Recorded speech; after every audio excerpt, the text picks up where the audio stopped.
என்ன விஜய் சேதுபதி சார், உங்க தம்பி பொறுக்கிய காப்பாற்றணும் அப்படிங்கறதுக்காக டிராமா போட்டுக்கிட்டீங்களா? ஆமாங்க, விஜய் சேதுபதியை பொறுத்தவரை எந்த வாரம்லாம் எஃப்ஜே பொறுக்கி வெளியே போறதுக்கு டேஞ்சர் சோன்ல இருப்பானோ அந்த வாரம்லாம் ரோஸ்ட் பண்ற மாதிரி ரோஸ்ட் பண்ணி தடவி கொடுத்து உட்கார வைப்பாரு. அதே மாதிரி ஒரு வேலையை தான் இன்னைக்கான எபிசோட்லயும் பண்ண போறாரு. அதை தான் இன்னைக்கான 3வது ப்ரோமோ ரிலீஸ் பண்ணிருக்காங்க. அந்த ப்ரோமோல என்ன காட்டுறாங்க அப்படிங்கறத இந்த வீடியோல பார்க்க போறோம். வீடியோக்குள்ள போறதுக்கு முன்னாடி நம்ம சேனலுக்கு நீங்க புதுசா இருந்தீங்க அப்படின்னா மறக்காம சப்ஸ்கிரைப் பண்ணுங்க. வாங்க வீடியோக்குள்ள போலாம். பொதுவாகவே இந்த சீசனை மாதிரி ஒரு ஒஸ்ட் சீசனை பார்த்ததே கிடையாது அப்படிங்கிறது தான் பிக் பாஸ் ரசிகர்களோட எண்ணமா இருக்குது. அதுக்கு காரணம் போட்டியாளர்கள் தேர்வு மட்டும் கிடையாது. உண்மையான காரணம் இந்த நிகழ்ச்சியோட ஹோஸ்டா இருக்கிற விஜய் சேதுபதி அப்படினே சொல்லலாம். ஆமாங்க, இவரை பொறுத்தவரை ஹோஸ்டா நேர்மையா நடந்துக்கிறாரா அப்படின்னு பார்த்தோம்னா கிடையவே கிடையாது. அன்பு கேங்ல எவன் தப்பு பண்ணாலும் அதுக்கு எதிராக விஜய் சேதுபதி பொங்கவும் மாட்டாரு, பேசவும் மாட்டாரு. பேசுறதுக்கு அவருக்கு வக்கில்ல அப்படினே சொல்லலாம். அதே நேரத்தில் மீதி எல்லாரையும் போட்டு பொழப்பாரு. நேத்தைக்கான எபிசோட்லயே பார்த்திருப்பீங்க, பாரூக் அமர்தீன் இந்த 2 பேர் தான் தப்பு பண்ணிருக்காங்க. இவங்கள ரோஸ்ட் பண்ண சொன்னா மைக்கை கலட்டிட்டு ஒரு ஓரமா உட்காருங்க அப்படிங்கிற மாதிரி உட்கார வச்சுட்டு வினோத், அமித் இந்த 2 பேரையும் போட்டு தேவையில்லாம பொழந்துகிட்டு இருக்காரு. தெரிஞ்சுதான் பண்றாரா தெரியாம பண்றாரா அப்படிங்கிறது தெரிய மாட்டேங்குது. அதே மாதிரி இன்னைக்கான எபிசோட பொறுத்தவரை நடந்து முடிஞ்ச வீக்கெண்ட் டாஸ்கான நீதிமன்றம் டாஸ்க பத்தின கேள்விகள் தான் கேட்கப்படுது.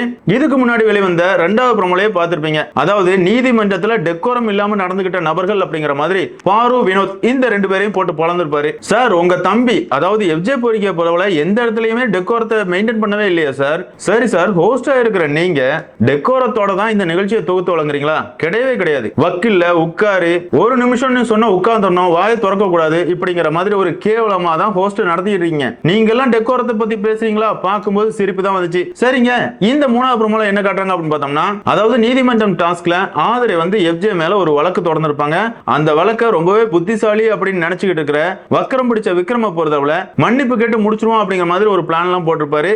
அந்த பிரச்சனையை பத்தி தான் இந்த இடத்துல விஜய் சேதுபதி கேள்வி கேட்கிறாரு. அதாவது எஃப்ஜே, ஆதரை உங்க மேல ஒரு வழக்கு தொடர்ந்தாங்கல்ல, நீங்க எதுக்காக அந்த வழக்கை தோக்கணும் அப்படிங்கிற மாதிரி பிளான் போட்டீங்க அப்படிங்கிற மாதிரி கேட்கிறாரு. சார், எஃப்ஜே பொறுக்கிக்கலாம் அந்த அளவு மூளை எல்லாம் கிடையாது சார்.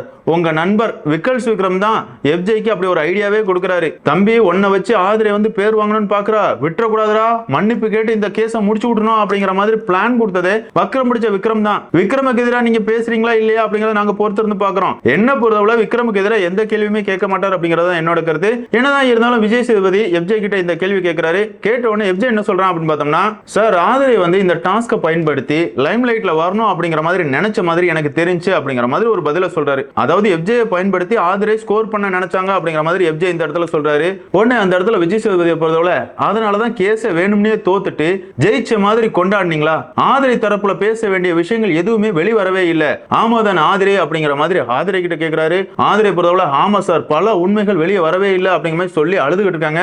அந்த இடத்துல விஜய் சேதுபதியை பொறுத்தவரை எஃப்ஜே கிட்ட ரொம்பவே கோவமா பேசுறாரு. என்ன சொல்றாரு அப்படின்னு பார்த்தோம்னா, நீங்க அந்த கேஸை நடக்க விடாம பண்ணதுனால எதை மறைக்கலாம்னு நினைக்கிறீங்க அப்படிங்கிற ஒரு கேள்வி கேட்கிறாரு. உண்மைதானப்பா, எஃப்ஜே பொறுக்கிய பொறுத்தவரை ஆதரை கிட்ட எப்படிலாம் நடந்துக்கிட்டான் அப்படிங்கிறது நம்ம எல்லாருக்குமே தெரியும். இருந்தாலும் ஃப்ரெண்ட்ஷிப்பா மட்டும் தான் நான் நடந்துக்கிட்டேன், எந்த இடத்துலயுமே எல்லை மீறி நடந்துக்கல அப்படிங்கிற மாதிரி இன்னைக்கு வரைக்கும் எஃப்ஜே பொறுத்திக்கு உருட்டிக்கிட்டு இருக்கான். அவனை பொறுத்தவரை ஒரு ஆள் கிட்டயாங்க அப்படி இருக்கான். முதல்ல ஆதிரை, 2வது ரம்யா, அதுக்கப்புறமா அரோரா, அதுக்கப்புறமா வியானா, ஏன் கனிய கூட விட்டு வைக்காம கேவலமா காஞ்சி பிடிச்ச மாதிரி தான் எஃப்ஜே பிக் பாஸ் வீட்டுக்குள்ள வலம் வந்துகிட்டு இருக்கான். இவ்வளவு நாள் அவனை பாதுகாத்துக்கிட்டு வந்ததே நீங்க தானே சார். தப்பு பண்றவனை விட தப்புக்கு துணை போறான் பாத்தீங்களா, அவன் தான் ரொம்பவே கேவலமானவன். அப்படி பார்த்தா நீங்க தான் அந்த வேலையை பார்த்துட்டு இருக்கீங்க. இந்த பொறுக்கியெல்லாம் 2வது வாரமே கிளின்னு கிழிச்சிருந்தீங்க அப்படின்னா அதுக்கப்புறமா கொஞ்சம் அமைதியா இருப்பான். நீங்க அந்த வேலையை பார்த்தீங்களா?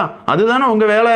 எந்த இடத்துலயுமே உங்க வேலையை நீங்க சரியா பண்ணவே இல்லை சார். தப்பு பண்றவனை விட்டுட்டு பக்கத்துல இருக்கிற அல்லக்கையை போட்டு துவைக்கிறது தான் உங்களோட வேலையாவே இருக்குது. இருந்தாலும் விஜய் சேதுபதி இவ்வளவு பேசினதுக்கு அப்புறமா கூட எஃப்ஜே திமிரா தான் நின்று இருக்கான். என்ன சொல்றான் அப்படின்னு பார்த்தோம்னா, சார், அந்த பிரச்சனையெல்லாம் எப்ப வேணாலும் பேசிக்கலாம் சார் அப்படிங்கிற மாதிரி திமிரா சொல்றான். உடனே விஜய் சேதுபதி பொறுத்தவரை என்னடா இப்படி பேசிட்டு இருக்க, கோர்ட் டாஸ்கே அதுக்காக தான் வச்சிருக்கோம், யாருக்கு என்ன நீதி கிடைக்கலையோ அந்த வழக்குகளை தானே விசாரிக்கணும். சரி, உண்மையெல்லாம் வெளியே வந்து அப்படி என்னதான் ஆக போகுது அப்படிங்கிற மாதிரி கேட்கிறாரு.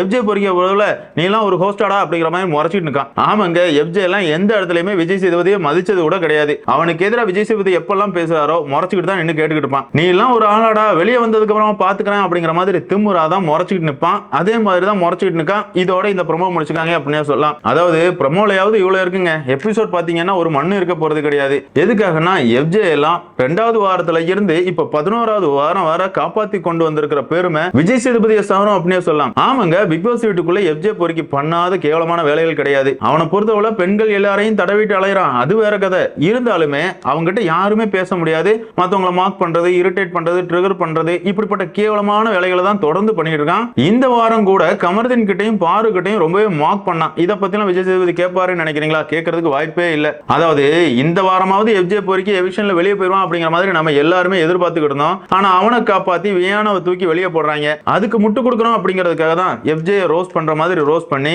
தடவி மறுபடியும் பிக் பாஸ் வீட்டுக்குள்ள வைக்க போறானுங்க அப்படிங்கிறது என்னோட கருத்து. பிக் பாஸ் ரசிகர்களான உங்களை பொறுத்தவரை விஜய் சேதுபதி எஃப்ஜே ரோஸ்ட் பண்ணுவாரா இல்லனா எஃப்ஜே காப்பாத்துறதே அவர் தான் நீங்க நினைக்கிறீங்களா அப்படிங்கறத கமெண்ட்ல மென்ஷன் பண்ணுங்க. இந்த வீடியோ உங்களுக்கு பிடிச்சிருந்தா லைக் பண்ணுங்க, ஷேர் பண்ணுங்க, மறக்காம நம்ம சேனலை சப்ஸ்கிரைப் பண்ணுங்க. Thank you friends.